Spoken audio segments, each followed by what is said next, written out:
Israel अपनी इस हरकत को कैसे जायज ठहरा सकता है? गजा के अहली अस्पताल पर बमबारी, वो अस्पताल जिसमें सैकड़ों बच्चे, बुजुर्ग, बीमार मौजूद थे, और आपने वहां पर बमबारी कर दी। बेंजामिन नेतन्याहू आने वाले समय में एक क्रूर युद्ध अपराधी के तौर पर याद किए जाएंगे, और उसके अलावा कुछ नहीं। दोस्तों, मैं अब आपको दो तस्वीरें दिखाना चाहता हूं। जैसे कि मैंने आपको बताया, गजा में अहली अस्पताल में इस्राएली सेना ने बमबारी की है। वो तस्वीरें मैं आपको नहीं दिखा सकता, मगर अहली अस्पताल के प्रशासन ने एक प्रेस कॉन्फ्रेंस किया है। दोस्तों, मैं चाहूंगा आप इस वीडियो को देखिए। आप देखिए किस तरह से यह शख्स अपनी बात रख रहा है और कैमरा जूम आउट करता है, और जैसे जैसे कैमरा जूम आउट कर रहा है, आप हकीकत को देख रहे हैं। दोस्तों, आप इस डॉक्टर के आसपास लाशें किस तरह से बिखरी पड़ी हुई हैं, वो तस्वीरें देख रहे हैं। यह है अहली अस्पताल की हकीकत। यह है इस्राएल के युद्ध अपराधों की हकीकत। मैंने इस मंच पर हमेशा हमास के आतंकवादी हरकतों, उनकी आतंकवादी हमलों की भर्त्सना की है, आलोचना की है, मगर ये आपने तमाम हदें पार कर दी एक अस्पताल पर बमबारी करके।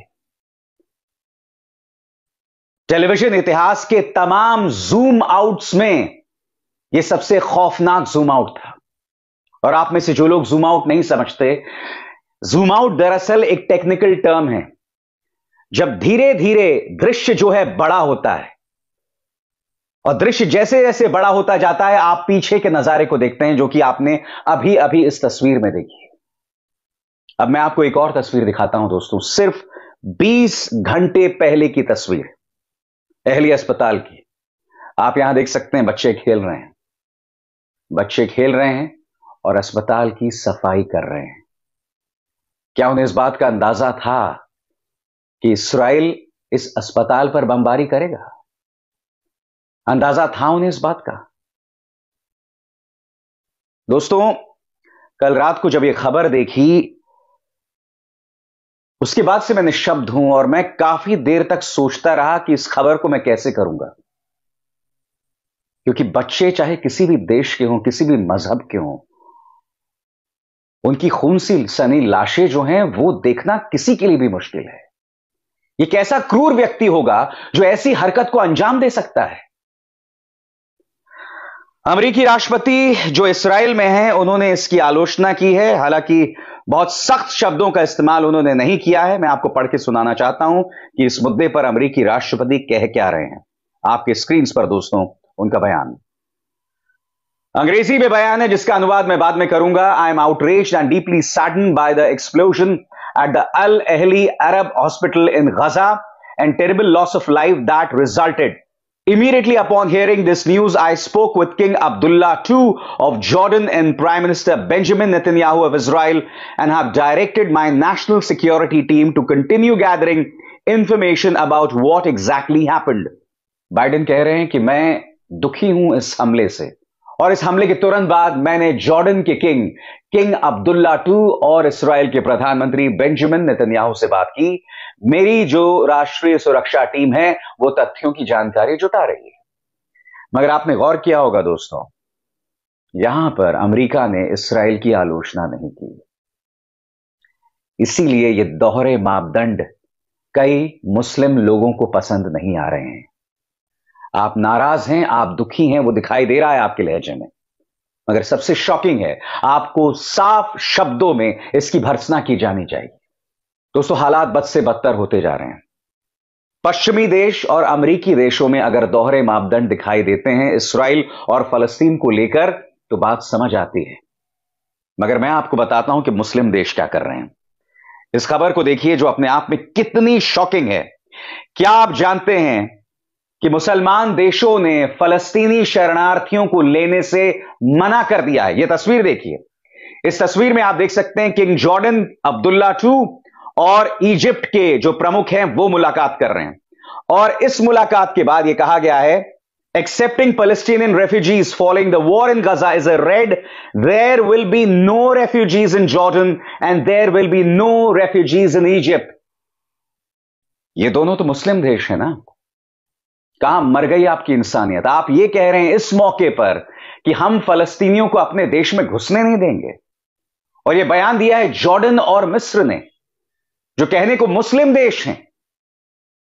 इसलिए मैंने कहा यूरोप में दोहरे मापदंड बात समझ आती है। हालांकि मैं एक बात स्पष्ट कर दूं, लंदन जैसे देशों में, इसके अलावा अमेरिका में फलस्तीन पर जो अत्याचार हो रहा है उसको लेकर प्रदर्शन हो रहा है। मैं आपको एक और तस्वीर दिखाना चाहता हूं, व्हाइट हाउस की यह तस्वीर देखिए दोस्तों।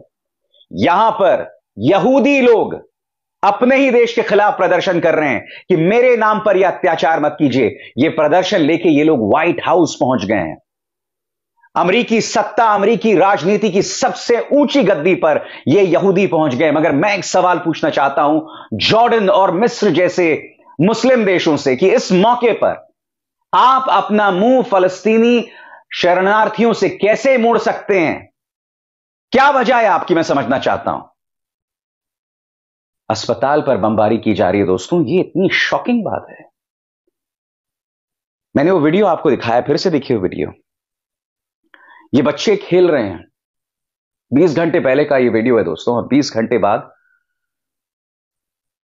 मैं आपको बतला दूं दोस्तों, संयुक्त राष्ट्र में फलस्तीन की जो प्रतिनिधि हैं उन्होंने बहुत ही एक मार्मिक बात कही। उनकी बात को आप सुनिएगा, मगर उससे पहले मैं इसका हिंदी में अनुवाद कर देता हूं। यहां पर संयुक्त राष्ट्र में फलस्तीन की जो प्रतिनिधि हैं वो ये कह रही हैं कि आज हमारे बच्चे अपने नाम अपने हाथों में लिख रहे हैं ताकि अगर किसी बमबारी में वो मारे जाएं तो उनकी पहचान जो है वो पता चल सके। हमारे जो पुरुष हैं, हमारे जो मर्द हैं, वो व्यापक पैमाने पर कब्र खोद रहे हैं उन लोगों को दफन करने जिनकी पहचान हो सकी, और उन लोगों को भी दफन करने जिनकी पहचान नहीं हो सकी। सुनिए वो क्या कह रहे हैं। Today, our children are writing their names on their palms in order to be recognized once the bombs hit their homes. Our men are digging mass graves to bury the identified and the unidentified. हालात बद से बदतर हैं दोस्तों। मैं आपको सुनाना चाहता हूं कि संयुक्त राष्ट्र में जो मानवाधिकार की प्रतिनिधि हैं रवीना, वो क्या कह रही हैं। रवीना यहां कह रही हैं कि अब तक 4200 लोग गजा में मारे जा चुके हैं पिछले 10 दिनों में, और व्यापक पैमाने पर लोगों का विस्थापन हो रहा है। लोगों के पास खाने को पैसा नहीं है, लोगों की हालात बदतर होते जा रहे हैं। और ऐसे मौके पर जॉर्डन और मिस्र ने शरणार्थियों को एक्सेप्ट करने से मना कर दिया। सुनिए रवीना क्या कह रही हैं। With a staggering 4,200 people killed, over 1 million people displaced in just 10 days, and large areas in the Gaza Strip reduced to rubble, we have grave fears about the toll on civilians in the coming days.